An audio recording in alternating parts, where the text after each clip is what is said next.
man. I appreciate you coming out with us, man. Coming out on a Friday, taking the time out of your day just to talk with us and just chop it up with us. First of all, for the people who don't know, tell the people who you are and what you do.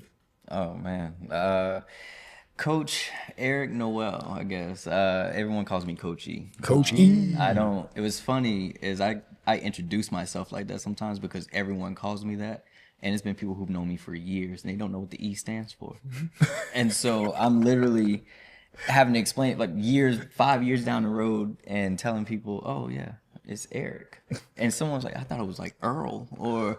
You don't strike me as an Earl. Right, you don't look like no Earl. You don't look like no Earl. Yeah, right. It's like, or Edward. I've got an Edward. Okay, Eddie. I give that. I can deal with that. When I heard Earl, I was like, no, I'm not. No diss to any Earls out there for sure. But no, I run First Sound Training, located in Alexandria, Virginia. That's where majority all my training takes place. Also, just recently expanded to Boston, the Boston area. So nice. Yeah, Congratulations. I have a guy up there, and he. So we probably we cover. I know he covers 3 different states in a week. So we do Massachusetts, New Hampshire, and Connecticut, Rhode Island as well. Okay. Yeah. Big New England territory. Yeah. All of New England. So I guess you could say, I mean, with me doing the DMV area plus his coverage, we probably do about 9 different states a week. Wow. Yeah. That's great. And so when did you start FS1, or is it something that you've always had, or is it something that you've always aspired to have, or give us the journey it took from getting to the birth of FS1 all the way until now? Yeah. So First Sound Training, FST, right? Sorry, FST. The one throws people off because it's how it's kind of made here, but I definitely understand. But definitely, let me do that shit again. Yeah. 'Cause I don't want to.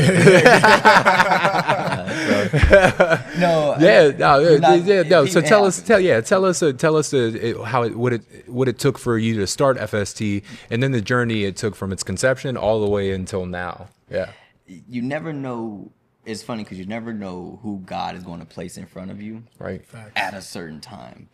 And I remember I was working out, no particular reason. I think I was playing flag football, and I was just working out and trying to stay in shape and everything. And there was this kid in the gym, and he, I don't know if you remember when the training mask, the high look like Bane. Little Bane mask, really big, and it was maybe it had just come out, and a kid was on the treadmill. He was going to get it. I mean, it had the training mask. I'm thinking like, man, is he going to go play for Denver or something? Like, what's going on? And I, just being nosy, I asked him. I said, hey, what are you training for? He says, I play football at T.C. Williams now, Alexandria City. I'm trying to walk on to Liberty University. I said, oh, cool, man. Good luck. That was it. And I didn't, it was nothing that I set out to do. And so he asked me, he said, hey, did you play? I said, I played a little bit. I wasn't looking to give my full background at the moment. Just getting into, doing what I do. So he said, you think you can, teach me a couple things or show me a couple things? I said, I can show you what I know how to do. He's a DB. Now, at the time I hadn't played DB since high school, so I don't have, drills just in my back pocket. Right. I didn't have cones sitting in my car. I said, and let's set it up. I said, how about this? Let's set it up. I'll show you what I know how to do. Just stuff that I had known from high school and seen, guys do in college and everything. So, sure, went out there with him and was working with him. Working with him one day, and after he got done, he said, oh man, thanks. I said, hey man, no problem, man, good luck to you again. He said, can we do this again? I said, sure, I guess I can try to do it again. And we set it up again. I think it might have been that Friday, and he said, hey, can I bring a friend? I was like, sure. He played at TC as well. Okay. So cool. Comes out there and we working just drills. That literally just drills. It's stuff that I knew how to do, stuff that I've seen before, and it was a great time. So after the session, there was a couple kids off to the side, and they walked over. They all attended TC Williams, and they were like, "Hey man, we'd love to jump in next time." I was like, "Sure." Now mind you, all this is free. I hadn't charged a dime. I'm not, I wasn't a trainer. I'm not a trainer. They came out there, and so long story short, one day I look up and there's probably, I want to say, 12 kids out there with me. Oh man, wow. 12 kids. And I just hadn't thought about it. I hadn't really, I didn't envision this. And so I had a kid came over and said, "Hey man, you should charge for this." A kid told me that. I'm like, "Nah, I'm okay." Because once you charge, it becomes an obligation. Right. And I was already doing flag football. I was working. To me, that was enough, and I didn't desire it. I didn't really desire it. And then one day I met this guy. Again, you never know who God's going to put in front of you. He was at the field with his son one day. Now it was the same day I had all the kids out there, and they were on the far side of the field. And he comes over probably about mid-session. He's like, "Man, can my son jump in?" Now, at the time, I think his son was, I want to say 11. Okay. He's in middle school. Okay. And I said, "Yeah." He said, "Hey, come on, you jump in." And kid jumped in, and he was raw, right? Just learning the game. But his dad was trying to throw him the ball, and you can tell his dad was just looking for someone to, help out and everything. Right. And comes out, and it was afterwards. He said, "Hey man, how much do you charge for?" He said, "I want you, if you can do private sessions with my son, that'd be great." I said, I don't charge, man. Just bring him out, He said, "Okay, well, give me your number." He said, "Give me your number, and we'll talk." So I give him my number, and we get in the car. And as we get in the car, it's so funny. We're driving the same direction. I mean, that's not, unheard of or anything. Right. We live in the same building. Had never seen this kid or his father before ever in that building. Wow. And I think at the point I might have been there about a year or so. Not that I'm going around looking for my neighbors or anything. It's a 16-story building, but it's Right. still, Right. big coincidence. I remember hobbling up those. Yeah. Yeah. That's what, Yeah. now was that Carter? No, this was this kid Kari Bolden. Yeah, Okay. Kari Bolden. Khalil Carrington was the kid who I met that was on the treadmill. Okay. Great kid, man. Shout out to Khalil. But I end up the guy called me that night. He said, "Man, if you don't mind, me and my wife would love to pay you." And I'm sitting there like, okay. Still not sitting well. Still not sitting well, because I didn't know what to charge. That was the biggest thing. At this point, I did not have social media. I didn't have Instagram or might have Facebook, but not Instagram, and it didn't, because I didn't know what to charge for this stuff. And so I went back to work. So working in Greenbelt, Maryland, working in finance. I go to a bunch of finance guys. I'm like, "Hey man, what would you charge for this service?" And everyone kind of gave me around like a range of like $25 to $35. I said, "Okay, I started out like $35 or something like that. $25. It was $25 actually." And he wrote me a check for the whole month. Wow. And that was my first, I guess, official client. Yeah. And I still, First Sound Training wasn't born. And I just meeting more kids along the way, and I'm so weird. I want to do everything right, risk adverse, if you will. And I don't, I've got random checks popping into my bank account. I don't know about our IRS and what their stance on things. And so I was like, maybe I should open up a business. And just kind of went home one day, went to irs.gov and looked up how to open a business in Virginia. Still didn't do it yet. And then now you think about where First Sound Training came from. I was working with some kids, and one day, and a kid was, we were working on routes and stuff, and the kid was like, "What do you want to do it on one?" And I said, "No, First Sound." And organic. Yeah, it just First Sound Training, and that's just where it came from. Yeah. And now, is that your cadence through everything? First Sound. It should be, but I'll do more on one, right? I got you. Maybe I should rebrand. Nah, you good. On one training. But, on one. on one. Then it would be real. What? Actually, not bad. It sounds pretty good. Hold on. I don't even have to change much, right? Oh, exactly. You get the one already. Yeah. Okay. All right. Yeah. All right, we may do this interview again in about a year. So did the first kid that you trained that was on the treadmill with the mask, his name again? Khalil. Did Khalil end up doing well at Liberty, or he made the team? He made it. the team. So the year that Liberty went down and beat Baylor, he was on that squad. Wow. And when you say like proud, I mean, I was proud of myself, obviously proud of him, man. Just the work that he put in. Because I mean, we were working. I mean, he was Right. going 3 times a week. Yeah.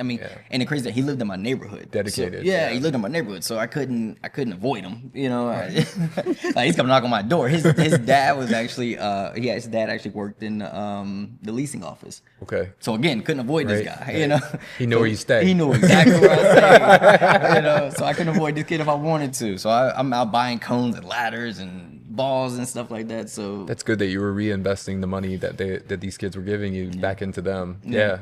So did he end up getting a scholarship or at the end? no. Okay. I mean, just he played a couple years. Okay. And then ended up transferring. But I mean, had a good run. Good. Had a good run at Liberty. I mean, still to this day, I mean, it's still one of my biggest success stories. I mean, a kid just decided just to go walk on at a Right. college at a Division I college, and you know, at the time. And you had a hand in helping him get there. Yeah.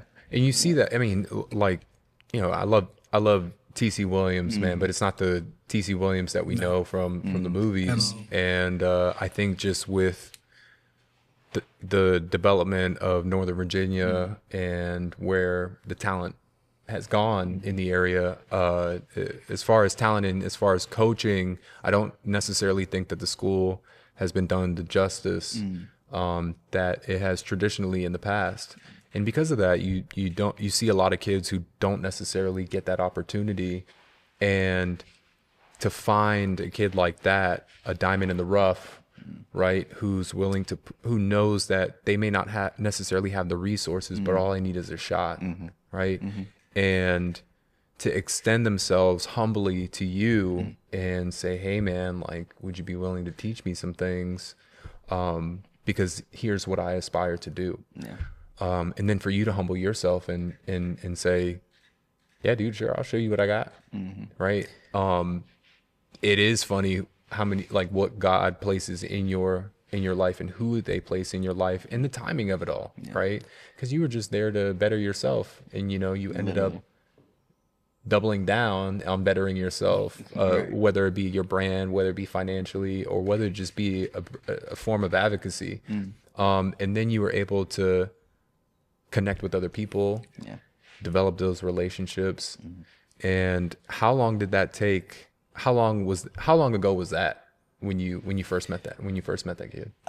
It was 2016. Okay. Actually, 2016. Okay. And that's, I mean, being in what you said about like the types, the kids. That's our whole business model at First Sound. I want the kid who needs a shot. I want the kid who, you know, that no one believes in, parents don't really believe in, coaches don't believe in. I want those kids, because they have something to prove, Right. and I want to give that to them. You know, It's great to train the really good athletes. Don't get me wrong. The 4 stars, the 3 stars, the 5 stars.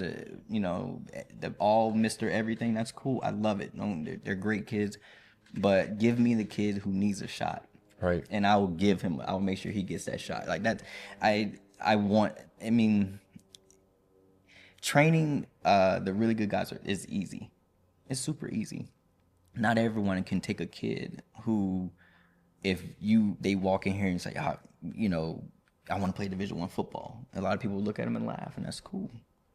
No, let's go make it happen. Right. And that's our whole business. That's model. beautiful, We want man. that. Yeah. That's the hard stuff to do. Yeah. That's Yeah. you know, and I that resonates with Brent and I as well, because the conception of Dark Visors was to give those kids a shot to expose themselves and their talents, right? We wanted to get these kids on film. We wanted to do it at very little cost or to no cost, because we know the type of time, energy, and effort it takes to create a highlight film and then be able to market yourself, especially nowadays, right?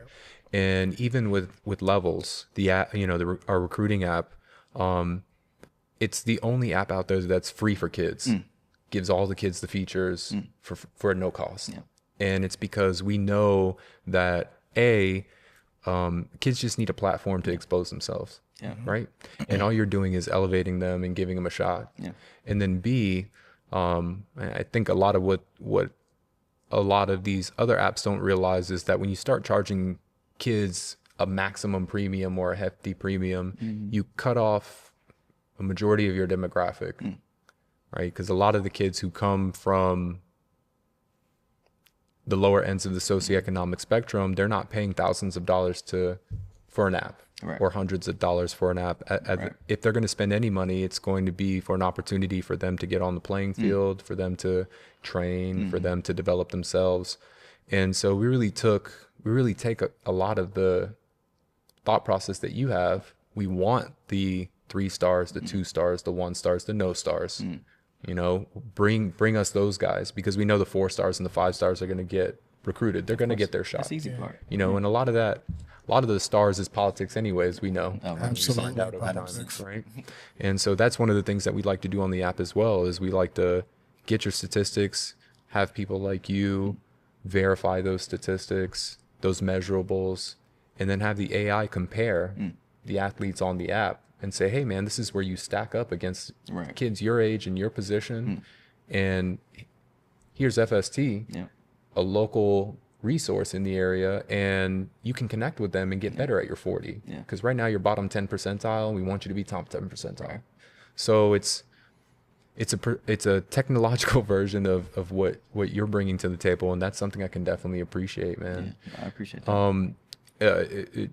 Tell us where FST is at right now. Like, or you say that, yeah, I heard, you know, you're in 9 different states, right? But what are some of the age ranges that you're training? What are some of the sports that you're training? Is it just strictly football? No, I do.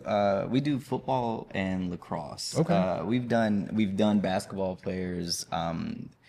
I had a soccer kid at one point, and it's footwork and agility. Okay. It translates to all sports. It changes direction.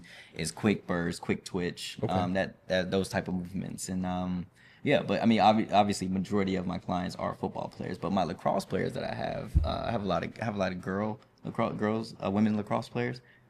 Amazing. Yeah. Amazing. Simply amazing. I have a girl right now at Louisville, freshman, getting a lot of playing time. And so I'm going to go see her in April play as well. I mean, so, you know, ACC Lax is big Lax. Yes, Yeah. exactly. Yeah. She's a beast. She's a beast. But, you know, I've had her since COVID, 2020. Shout out to Shout out to Riley. Riley. Okay, Yeah. Riley at Louisville. Yeah, it. she's awesome, man. Her family's amazing. I mean, her family believes in me, and you know, I tell kids all the time, don't come to me because you believe in like my work. Come to me because you believe in yourself, and you know, we'll get you where you want to be. Boom. You know, that's our whole philosophy. You know, Right. we want. You know, I don't think it's us that gets you better. It's you that gets you better. We're going to give you the tools. You got to put the work in. Yeah, you gotta Right. put the work in, and it's not just, you know, coming out once or twice a week and okay, go home and, you know, do nothing. No, you gotta do some stuff on your own as well. Right. You know, we give you the tools, you go use them. Okay. And are you taking kids on recruiting trips, or are you in the community, like pushing them to different universities or anything like that? Absolutely. So I have a couple of kids that I take around, just different colleges and everything. College where I know coaches and you know, kind of just strengthen my relationships with those colleges. But also, you know, the parents trust me enough to be with them on their visits. Sometimes the parents go as well. So, you know, it's not just me taking the kids around, but the parents will be there. But yeah, just, you know, it's amazing. It's amazing to see. It's amazing that the kids, some of these kids, they'll never get the opportunity to probably go to these schools sometimes, but it's good that they get to see the environment, what it's like. And then obviously I have kids that are definitely going to go P4, and you know, it's great that, you know, they get the experience of what it's like to be kind of catered to on a visit. You know, coaches, you know, talking to them, you know, private conversations, you know, bringing them in, they want them type thing. So Right. you know, it's always great. That's great. Yeah. So you're also a coach at Episcopal, and you just mentioned taking college trips, meeting coaches. Is this helping expand colleges coming to your school too?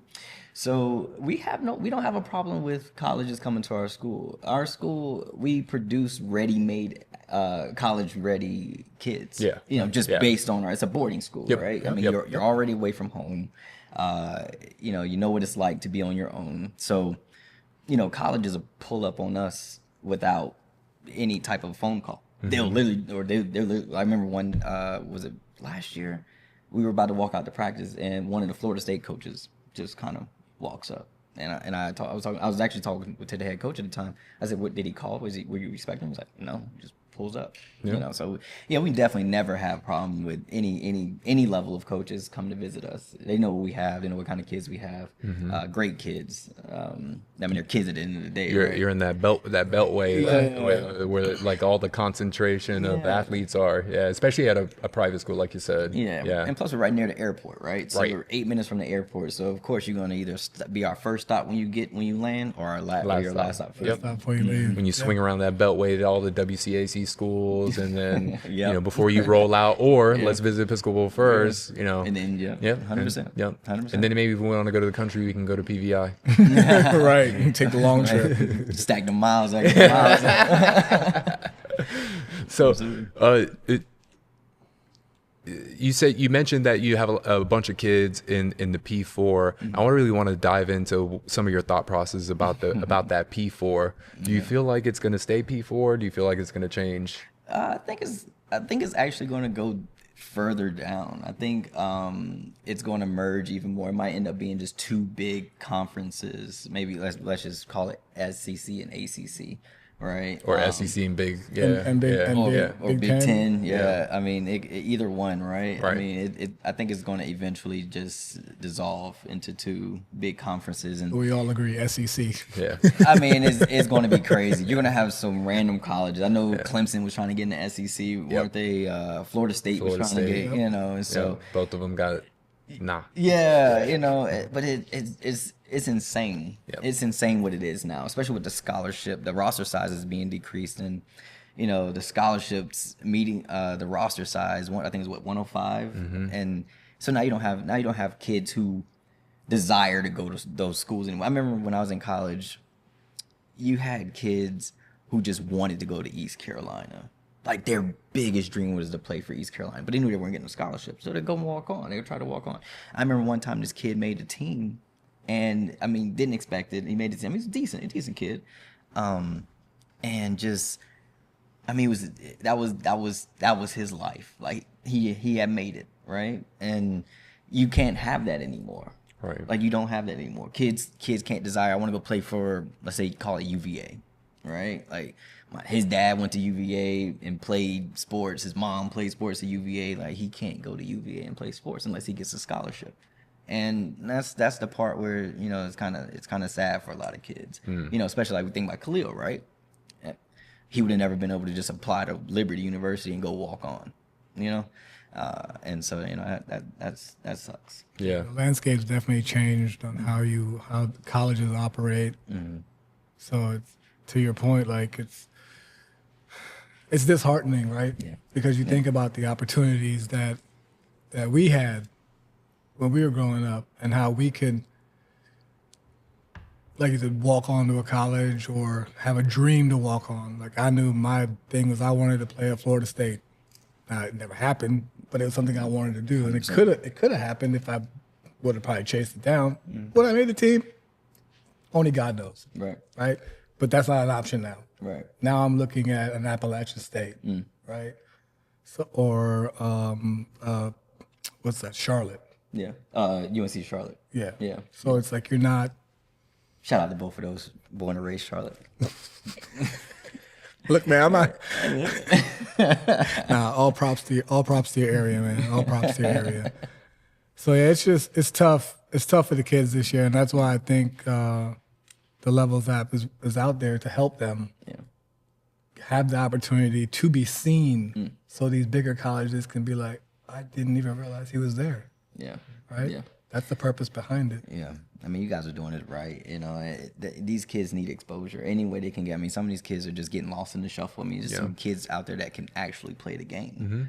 And just because the transfer portal and, you know, NIL and everything, man, is just they're not getting that fair shot anymore. Yeah. And, you know, you're begging a coach just to take a chance on a kid. You know, like, man, look, man, this kid, I promise you. And if your coach doesn't have that type of relationship with colleges, it's not going to go. It's not going to fly. But, I mean, does he get to a good school? Yes, he'll get to a good school.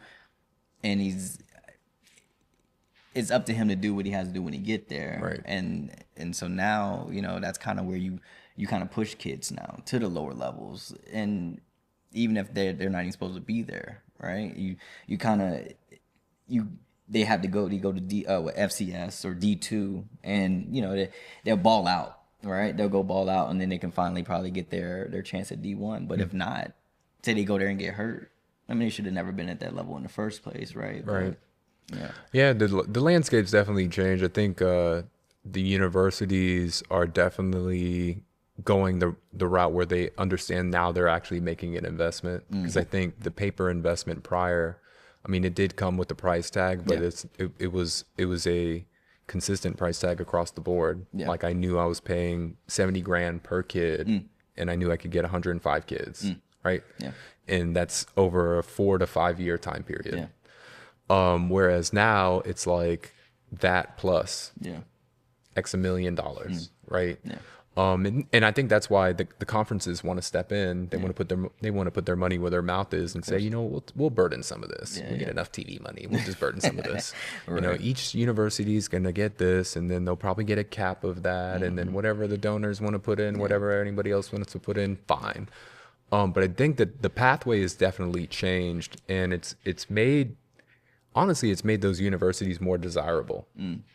Think so? Yeah, I think so, because I know these universities are not recruiting high school kids anymore. No. They're going to get the college kids. So that if you're a high school kid getting a P2 or P4 offer, like, shit, I must be that guy. Right?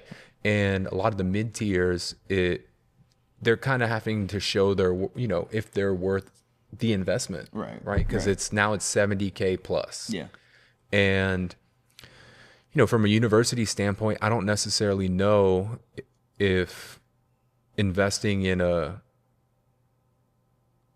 kid who isn't necessarily game ready is the smartest investment. Whereas if I look in the transfer portal, I know academically they're eligible. I know they can play the game at some high level capacity, right? Whether it be D2 or D1 AA or even another D1 college, or maybe even another P2 college, right? But do you know what type of kid you're getting? Oh, right. That's what. No, right? I understand. And, that whole aspect of they're game ready. Right? But why are they transferring? Correct. Right. Like correct. What's and so I don't know the level of detail with the transfer portal. Like what reason for transferring? Is that a? I don't necessarily even think that there has to be a reason anymore. Yeah, it's an open transfer portal, and I'm not saying it's right. I'm not saying I like it. Right. What I am saying is that it's definitely changed. It's definitely changed, because shout out to the Smith family, Coven Smith. He should have running back at Gainesville, high school, and he should have definitely received a whole bunch of, I would say, P4 offers. And the reason he didn't is because he went to a mid-tier high school. He didn't. The powerhouse high schools around there were Patriot and Battlefield. And he didn't necessarily, he played on a mid-tier team and didn't get the looks that he should have gotten, even though he balled out. So much to the point that I put him on with one of my old coaches, Derek Jackson, who now coaches he coaches at Illinois, or I'm sorry, Northern Illinois. They just beat Notre Dame last year. Yes, they did. And he's like, how is this kid not? And it's, and I kind of wanted to text him and be like, well, you're part of the problem, bro. You're not, you're all up in this transfer portal. Right. But Coven knows that even though he's going to Lafayette, right? Even though he's going to perceivably a lower tier school, like him and his dad already have a plan. Like, if you ball out here, we can go seek other options, right? And the vision hasn't changed, but the path has, right? And I don't like it for the high school kids, because I think it wears a bunch of unnecessary tread, to your point. Because now these kids aren't getting the red shirt. They're not getting the limited reps. And then they're not having to go through the spring ball training and learning the system. And that's what creates good football, in my opinion, when you actually develop a kid into into the next level. And they're missing that when they go to a D1 AA and see what that has to offer, but then they go to a non P4 school and see what that has to offer, and then they go to a P2 school or whatever, and it's different systems and different strokes for different folks, I guess you could say. 100%. And it doesn't necessarily create that consistency. Another thing I don't like about it is that stuff translate. We don't see it now, but I think it's going to translate into the pros. Oh yeah. I think when these kids reach the professionals, they're going to think it's that, right?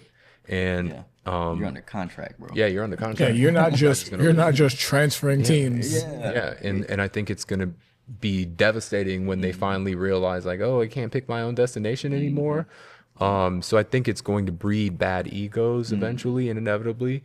And I think that's, Eddie Mason made a good point sitting right where you're sitting right now. And he said, hey, I think that's the reason Bill Belichick is back in college or is in college, Really? because, he's spec ops for the NFL, just trying to set things right and doing it at a perennial program and, really developing kids into being NFL ready. Because right now is Wild Wild West. Yeah. That transfer portal. I have kids right now that balled out in high school, balled out at the level that they're at. I had 2 kids right now at JUCO who went JUCO, and they went crazy this year. And back in the day, not even back in the day, was a couple years ago. You ball out in JUCO, like you're getting picked up. And like you said, it's the Wild Wild West now. These kids are barely getting looks now. Coaches aren't responding, and it's sad. And I wonder if this will start to be regulated at some point. Like it has to be. It's got to be. It can't just keep going on like this. I think they're going to eventually limit how many times you can transfer. Right, man. Yeah. People are transferred 4 or 5 times. Yep. 6 times, 7 times if you COVID. So I'm sorry, aren't you supposed to be in college 4 years, 4.5 at best, right? We're 32 years old playing in college. right. With JUCO though, you don't lose any years, right? Not anymore. Well, Yeah. now you're about to be 28 coming out of college. Right. Yeah. And Chris Winkie. Yeah. Yeah. Yeah, shout out to Chris Wingy. He was a baller. I don't like it, but I think the NFL, I toss and turn with it because I think the NFL kind of wants it to happen, but at a regulated level. Because I don't necessarily think the NFL likes the idea of a 23, 24-year-old coming in, or not coming in, but having his second contract like in the peak of his youth. Right. I think they want kids to come in with a little bit of tread, so they don't make it to that second, third contract. Okay. Saves the league's money. Because at the end of the day, like you have Patrick Mahomes, who's making $500 million, right? And that dude's got some years left. Yeah. And as we've seen with Tom Brady, guys are playing longer. They're not playing shorter. Yeah. No. Right? Yeah. Especially if they're faces of franchises. That's so true. if I can get a face that comes in at 24 years old and he's a rookie. So 27. Yeah. And because you're not getting a lot of big contracts after 30. Or just not even 28, 29. 28, yeah. 28, yeah. Especially if you're a running back. Right. Yeah. 'Cause And Michael Penix, what is he? I think he was 20. he's a pretty old quarterback. I thought so, right? Yeah. I think you're right. So you better start doing something Right. soon. Yeah. Right. Because guys like Steven Jackson come into the draft at 20 years old and has like a career and got paid, and he had a long career. Yeah. So I think they're trying to, the NFL's like, that's morally, I don't think that's right. But at the end of the day, they're like, man, those kids are coming in with some tread on their tires, and I kind of like that. So I don't know. I'm speculating, This is all speculation. It's all speculation. Allegedly, right? Well, you talk about guys coming in young. What was the Oklahoma quarterback, Sam Bradford? That man got paid left and right, team to team. So let's think about how much money he made. And to Drew's point, it's like if you come up in a little bit of tread, the league saves a lot of that money, and they're not on the back end. right. Yeah. No, I mean, it could help, but then Because remember, the league is a business. Yeah, 100%. But then, think about the talent level, right? So now you're coming in at 27, 20. They're going to expect you to be ready to play. Exactly. And so, okay, you come in and you're not ready. Okay, well, then that's 1 year. So say you came in at 26. Okay, so now you're 27. And, I think you're going to see a massive talent drop in the NFL. I feel like NFL will be hard to watch in about, I give it about 8 years. You think so? I think it'll be hard to watch. I think that's based on the point both of you guys made about the multiple transferring. Yeah. Because the point that was made on this podcast a couple episodes ago is, and Drew just made it right here a second ago, we're not building the athletes anymore. The red shirts, the injury gray shirt.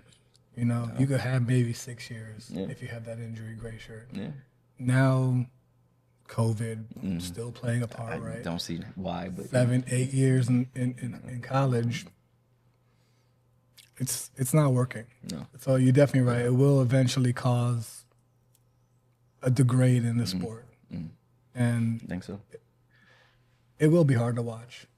But the one thing about the league is they'll figure it out and they'll keep fix it it. entertaining. Right, Yeah. they'll fix it. I just feel like in college you can't have a favorite player anymore. You can't. You can't. I mean, Yeah. you know, as soon as you hear about a kid in your area that committed to, you know, your hometown college, and like, yes, so we got such and such, and then, you know, a year later, like, dang, such is transferring. Right.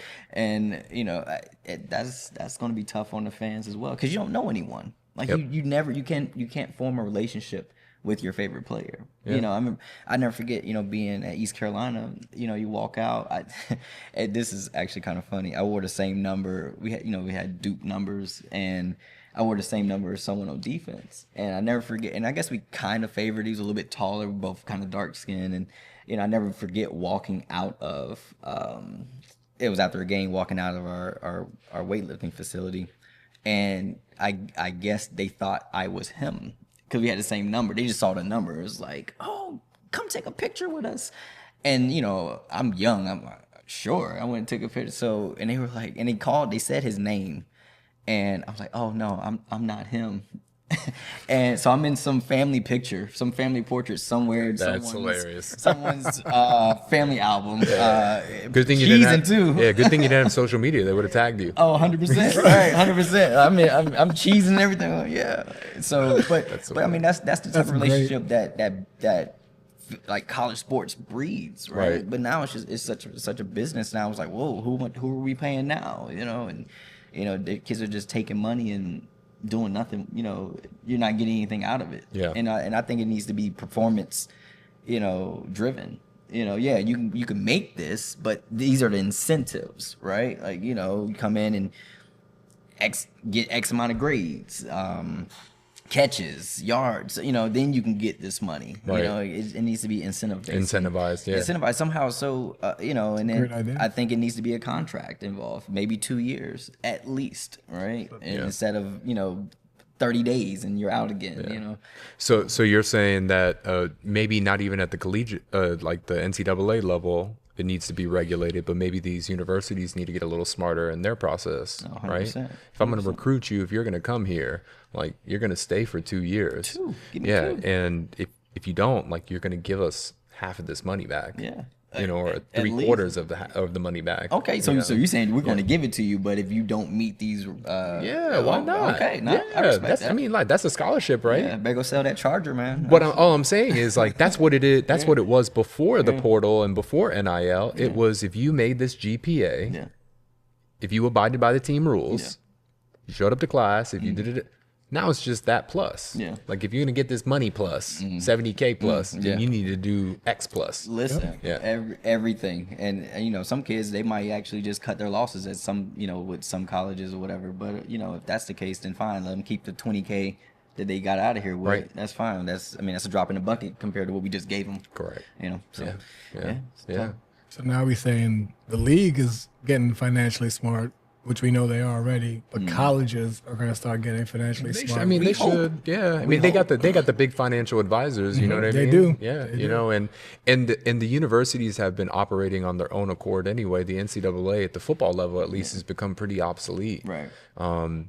Yeah, it's not the NCAA football playoffs. Right. It's the college football playoffs. Yeah. There's no NCAA on there. Sponsored, right? Brought to you in part by Allstate. Right. You know, Capital One. Capital One, right? FedEx, Yeah. right? You know what I'm saying? So I think that at the end of the day, they're going to continue to spearhead this stuff. Yeah. But I honestly think they're just collecting data. Yeah. They're tracking the habits of what athletes are doing, what they're going, like how they're going to operate and maneuver, and then I think all of a sudden overnight, kind of like how the NIL came overnight. Yeah. I think it's going to change like drastically. They have to, otherwise they're going to continue to lose copious amounts of. And they're going to drop the parameters and lock you in. This is what it is. Yeah, and you know you also have to be careful of, like you said, deteriorating the game of football, because at the end of the day, if it's a pay to play type of ordeal, what you're really doing is you're not even when a kid does get to your school, you're not giving them a fair shot because they're not getting paid as high as X. And so a donor is going to say, you know, I donated 15 million to that kid. Why is he not playing? Yep. Yeah. And as well, because this kid is a dog and your kid is a schmuck. Right. You know, he doesn't do X, Y, and Z, and he doesn't show up on the field, and we can't play him because we're not going to win.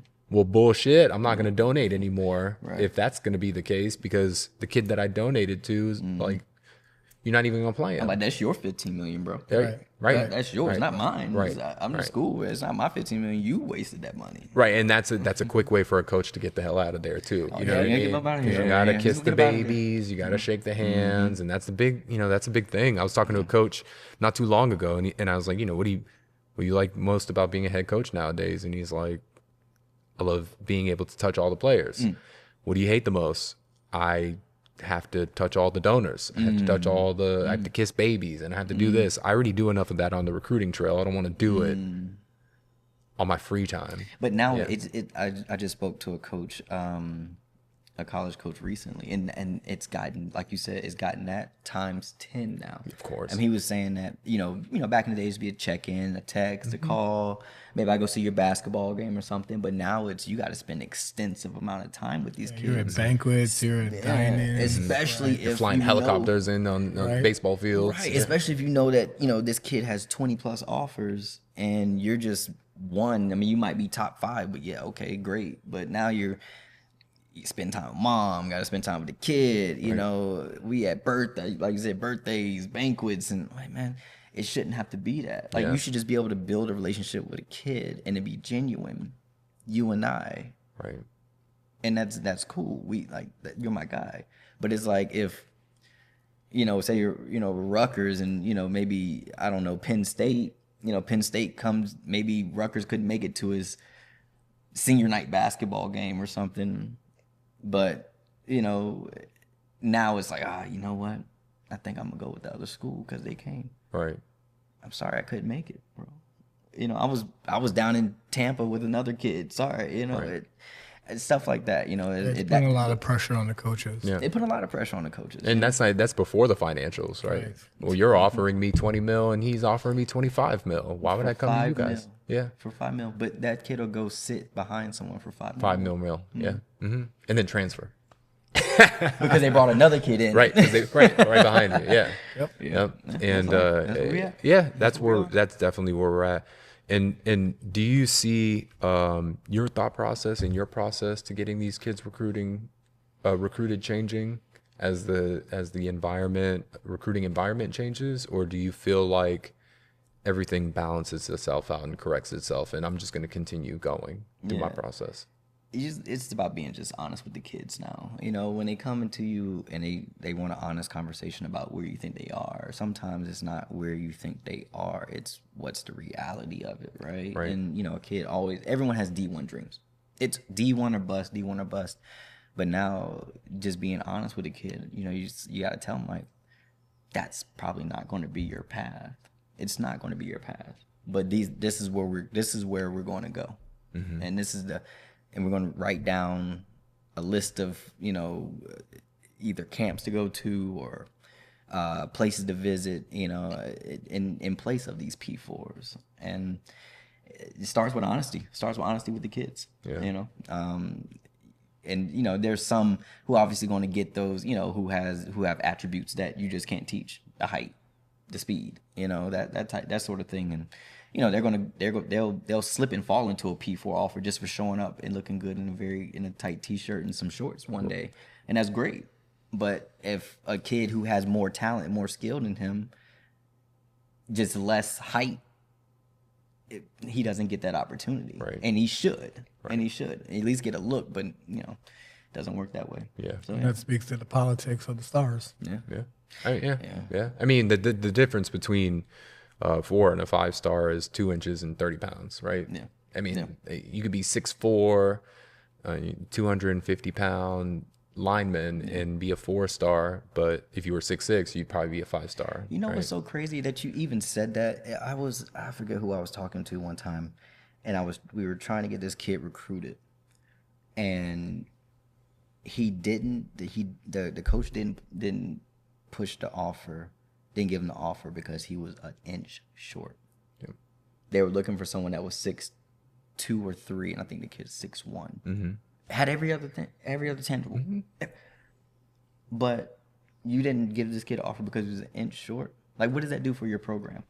Like, what does that inch do for your program? Well, to them, it's like that helps my football team compete in X, Y, and Z. And I agree. It's such an archaic way of thinking. It is, because really is. you talk about height, and you look at someone like Drew Brees.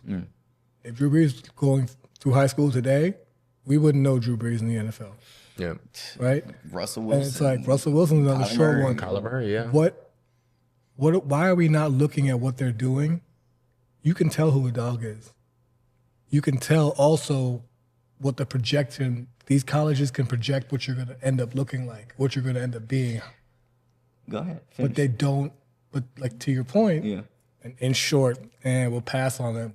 That guy could have been the guy, and he could be in the league, but you decided because in short, you're going to pass on him. That's because these college coaches aren't coaching anymore. They're not coaching. They're not coaching a player. They're coaching an attribute, right? In their scheme, this is what we need a 6'3" linebacker. We need a 6'4", 6'5" defensive end. Like, we can't have a 6'3" defense. It doesn't work for our scheme. And I know it's all about spacing and everything, but a lot of these coaches aren't coaching anymore because a lot of these coaches believe like they didn't play that position ever. Sure. Yeah. So the same guy, Derek Jackson, he was my position coach. He played DB at Duke, and he coached D-line at Syracuse. Sometimes, like, listen, That's crazy. how can you tell someone how to be in the trenches if you've never been in the trenches? Yeah. Don't tell me.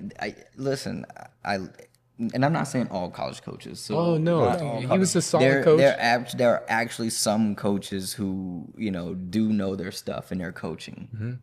But there are a lot of coaches who literally are just going to clinics and getting their stuff off. I think actually some of these coaches are actually taking some of these trainers' drills and plugging them into practice. Yep.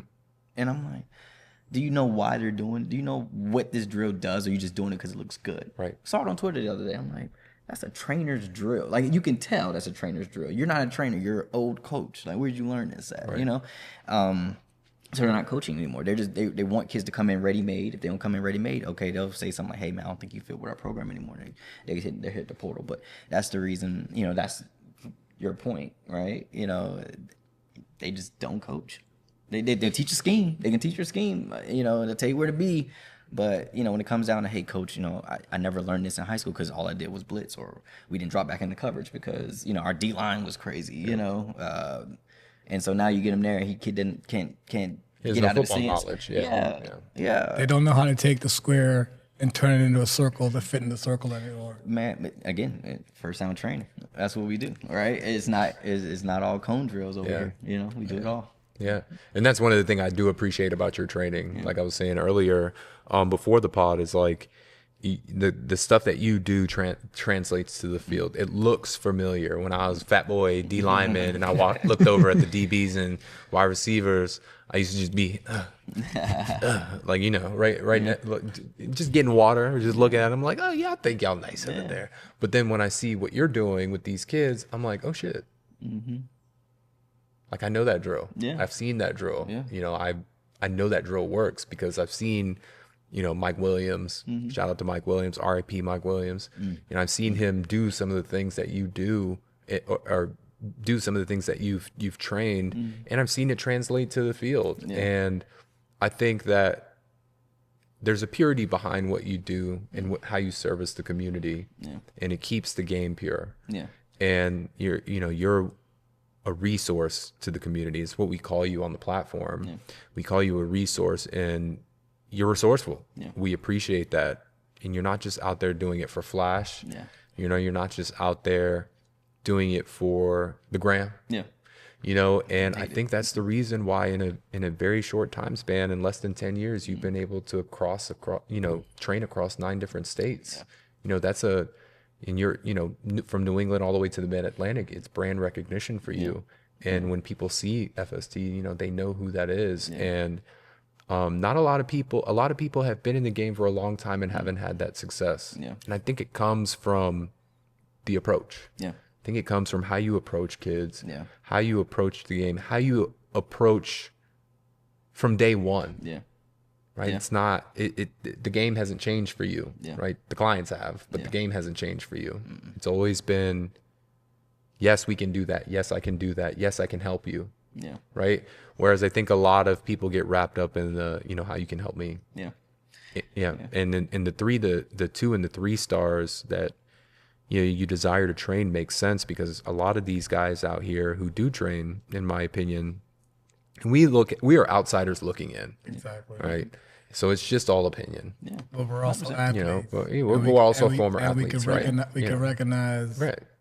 the real and the fake, and a lot of these guys, they like training the 4 and 5 stars because it gets them the likes, it gets them the looks, it gets them the follows, and those people don't last long. If you see that it's a turnover of, now I'm doing this, and then I'm doing this, and then I'm doing this, and they don't necessarily have a solid game plan for what they want to do for their kids or their clients, and that's the difference between coming and going in and out of the industry and having a brand that's known across 9 different states. 100%. What I've learned something a few years back that blew my mind. There are trainers who reach out to kids to come train with them. Meaning, if you're a kid and a trainer jumps in your DMs, hey man, come train with me. To me, that's not genuine. That's not authentic. This kid was he looking for you, or is it just he's really good and he'll look good if you can get him on camera? Right. I've never reached out to a kid first, ever. Not a parent, not a kid. I'm not doing it. I want you to come to me because it's genuine. You want to, and you need a trainer. You're trying to be better, right? I'm not reaching out to kids. And again, how about no disrespect to anyone that does it? Do your thing. If that's how you get clients, that's how you get clients. Right. If that works for you, great. But for me, I want you to come find me. I want you to, if there's some research going on, if word of mouth, if you heard someone talk about Coach E, First Sound, or Coach Mookie up in New England, if that's how you heard about us, reach out. Reach out, but I'm not going to reach out to a child. Authentic. It's got to be genuine. Organic, it's got to be organic for me. I just can't do it. And with my training, I can't complicate the stuff. It's already been done for the greats. Before all this training, sports performance training has become a trend. It was almost about 10, 15 years ago when being a personal trainer in the gym, getting content and trying to get sponsorships it became a trend, right? That's what it has become, a trend, and it's about the likes, it's about the clicks, and don't get me wrong, I have some brands that I'm affiliated with, shout out to Kane Footwear. Shout out to Jeremy Hills, Kane Footwear. Jay Hills, baby. Yeah, appreciate the love. We did an event with sponsorship. Jeremy Hills over the summer. No kidding. Yeah. No kidding. Flew down to Houston and everything. Yeah, flew that's down to amazing. Houston for him. That's amazing. And he's a big part of the app. Yeah. Hey, well, Nice guy, man. Yeah. The shoes are dope. Yeah, listen, I got my own. Hey, got my own. man, I need some Cuse ones, man. Yeah. I can't overcomplicate this stuff because a lot of my clients come to me and they've never played before. They're raw. They want to learn the game. Right. So if I come out and the first thing we doing is a bunch of fancy cone drills, they're not learning anything. Yeah. Like you come to my training, and you can ask me. When you come to my training, it might be 3 cones laying on the ground. And after about 10 minutes, those 3 cones are thrown off to the side, and we're learning how to play football. Because listen, when the bullets start flying, them cones ain't on the ground. Mm-hmm. Them cones ain't on the ground. You might be laying on the ground. Them cones ain't on the ground. Right? I'm needing to know these coverages. What identify cover 1, cover 2, cover 3, cover 4. I need you to know all this stuff. Identifying windows. When you're getting the ball, when you're not getting the ball, so I get my mans open. Like you're gonna learn all that stuff. It's not cones. It's not running through some cone drills, some receiver stuff that you know how to do great, and then pick up the cones. Hey man, I'll talk to you later. Right. Man, no, you're not gonna leave tired when you leave my place. You're gonna leave better. All right, and it might not be a ton of running, but trust me, when on Friday night, Saturday afternoons when you're playing, everything that we talked about, oh, you're seeing. Right. This stuff is moving exactly how we said it was going to move. Right. And it's going to allow you to do. And I don't need a bunch of DBs out at the training for me. No, because DBs and me don't exist. Like, they're fictional characters. No disrespect to any DBs out there. I love it as a receiver. I love it. No disrespect to any DBs out there for real. I love it as a Juice Batty sitting with two offensive guys. They don't exist to me, But you know, they're just. But the way I teach it, you can visualize what I'm talking about here. Game applicable, yeah. Yeah, like You're slowing the game down for them. man. Listen, when I was a kid, I can tell you right now that, and believe it or not, even with the stats that I put up, 1,300 yards, 8 touchdowns in one season. A coach actually told my parents that, man, it's funny because he's not even the most talented on the field, but he's just the smartest. I knew where to be because to me it just made sense. Did anyone teach me this? No. It just made sense to me. And then if you get on a good level with your quarterback and some chemistry, like, yeah, he'll find you. Mm-hmm. But yeah, I mean, it's just that's how to me that's training. To me that's training. Right. You know, the cones and all that stuff and the fancy drills and stuff like that, that's not training to me. Yeah. How can I get you to play faster by giving you knowledge of the game? Yeah. The field goal, but learning the game, the field goes from literally like from just what you're seeing to crazy lengths. Yep. Like the crazy width. Like man. Yeah, you get into a flow state and you're more it becomes more of a feel than it's hard to explain. Like the game starts slowing down, you start to anticipate, and your anticipation, the older you get, or the more you do it rather, the more you develop through it, the better your anticipation becomes, 100%. Right? And that's when the game starts to get fun. Yeah. Right. That's when the game starts to get fun. You're like, man, I didn't know there's so many gaps in the defense. Yeah. Like, if you run your route how you're supposed to run it, not just because the paper said here and here. Yeah. No, you know where you're supposed to be. You know where this window is between the linebacker and the safety right here, right? We're running this curl route. You know what I mean? It was the same for me in the D line. Like Coach Jimmy Brombaugh, shout out Jimmy Brombaugh, he came in my senior year and he basically simplified D line for me. He said, "There's only, 4 things your man can do. He goes that way, he comes to you, he sets backwards, or he goes straight. Yeah. And here are the runs that you can run out of those things. Yeah. If he goes this way, he can only run but a certain amount of runs. Yeah. If he runs this way, he can only, And so you start to learn tendencies, you start to learn pressure points, right? And then, right after that, then you learn how to beat your man one-on-one. Yeah. Right? But you got to learn the game first. Got to learn it. You have to learn the game first. Then you have to take the proper steps first. Yeah. Hand placement, right? Yeah. First.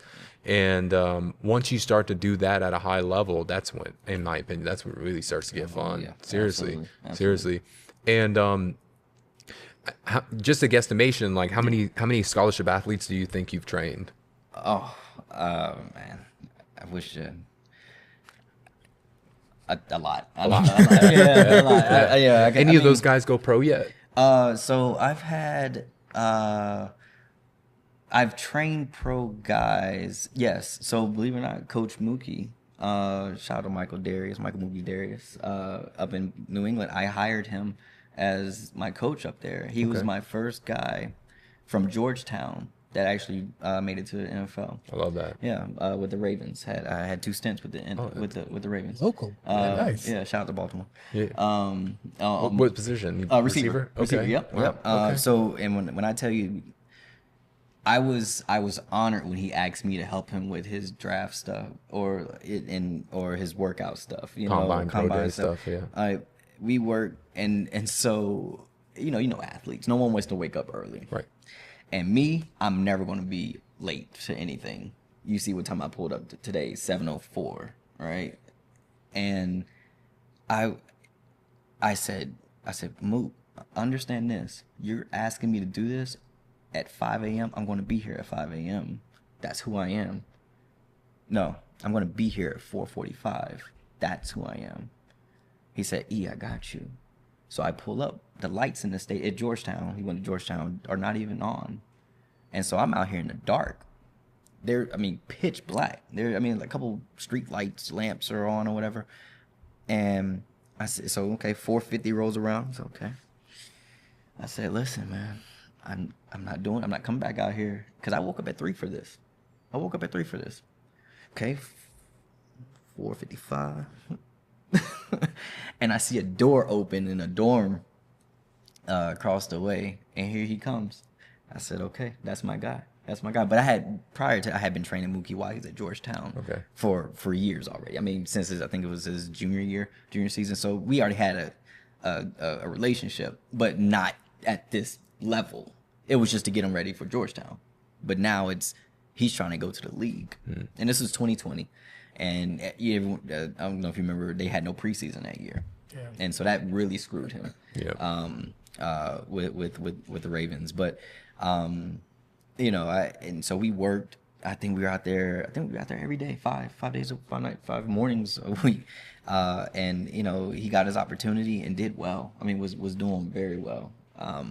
But so to answer your question, he was the first one. To get there. That's cool though, man. It was an honor. All right, man. And just to wrap this thing up, bro, if you needed to tell or get a message across that either represents FST or things that you want to just deliver to the next generation of athletes, what would that be?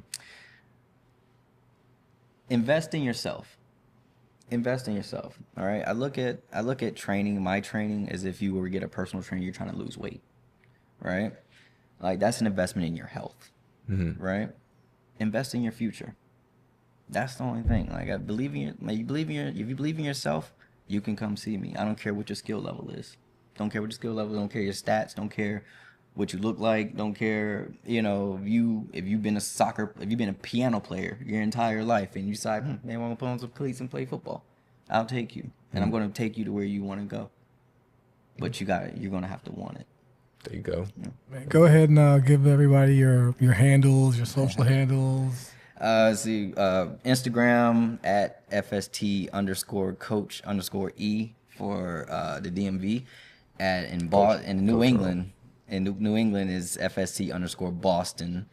Website www.firstowntraining.com. Twitter FST _ Coach Nowell. That's NOWELL. TikTok, same as the Instagram, FST _Coach _E. That's it. That's all I got. E for Earl. Edward, Ernest. Yeah, that's it. Ernest. Hey man, we want to say thank you to Mace Training for allowing us to use your facility this evening. Shout out to Mace Training. Appreciate you. And thank Love you. to meet you one day too. Yeah.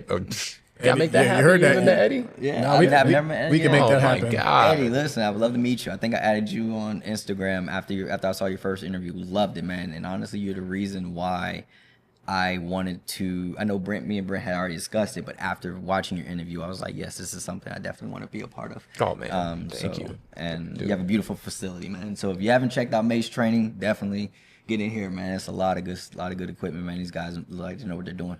Yeah, man.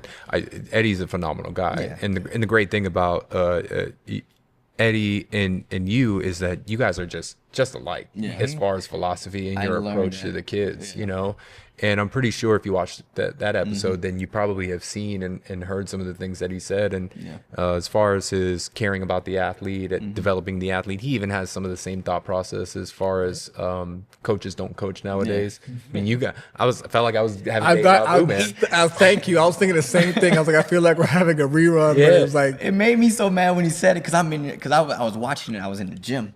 And I was like, man, I know that's exactly what I say. And, I was like, I hope they don't ask me that question because I don't want to repeat the answer. Nah, you're good. It's literally my thought process. you're good. Yeah. Now you're good. But now, man, we appreciate you coming out tonight, appreciate man. you. Thank you so much. you. Definitely got to do this again.